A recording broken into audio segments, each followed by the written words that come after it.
Բելարուսի նախագահ Ալեքսանդր Լուկաշենկոն Դոնալդ Թրամփի հետ կնքված համաձայնագրի շրջանակներում ներում է շնորհել տարբեր երկրների 123 քաղաքացիների, այդ թվում քաղբանտարկյալների, այս մասին տեղեկացնում է Բելտագործակալությունը։ Այս իրադարձությունն առաջացնում է տրամաբանական հարց, արդյոք Հայաստանի Հանրապետության վարչապետ Նիկոլ Փաշինյանը չէր կարողանա օգտագործել օգոստոսի 8-ին Վաշինգտոնում ստորագրված համաձայնագիրն ու Թրամփի միջնորդությունը Բաքվում պահվող հայ ռազմագերիներին ազատ արձակելու նպատակով։ Այս մասին Օրագիր Նյուզը զրուցեց քաղաքագետ Բենյամին Մաթևոսյանի հետ։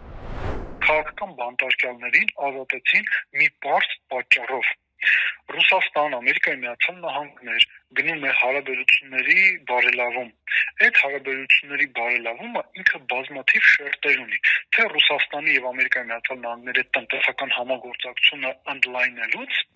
թե Բելարուսի հետ կապված որոշակի նաեւ տնտեսական ու քաղաքական խնդիրներ կարգավորելուց, որովհետեւ սրանից առաջ, եթե հիշում եք, բելարուսական ավիաընկերությունների նկատմամբ պատժամիջոցները ամերիկացիները հանեցին։ Հիմա եկավ երկրորդ արարը,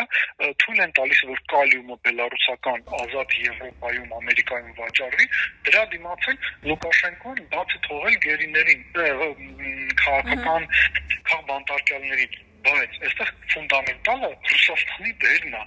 Եթե Ռուսաստանը այս հարցը չբարձրացներ,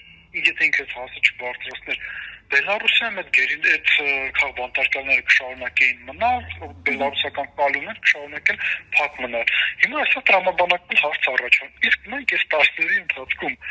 առաջինը մենք գնահատել ենք Ռուսաստանը քանի գերի է Ադրբեջանից վերադարձրել Հայաստան հայրենիք, եւ երկրորդը մենք այս տարիների ընթացքում ռուսների հետ այդ տեսակ հարաբերություններ ենք վարել, որ մենք ժողովրդական լեզվով ասած երեսատեղ ունենանք պաշտոնական Մոսկվային դիմենք, ասենք դուք էլ ձեր ազդեցությունը օգտագործեք Թրամփի վրա, որովհետեւ մենք կարողանանք մեր ռազմագերիների հարցը լուծել։ Երկու լրիվ տարբեր process-ներ են, մենք ուղղակի շաբլոններով ենք առաջ շարժվում, բայց շաբլոններում մենք տեղ չունենք։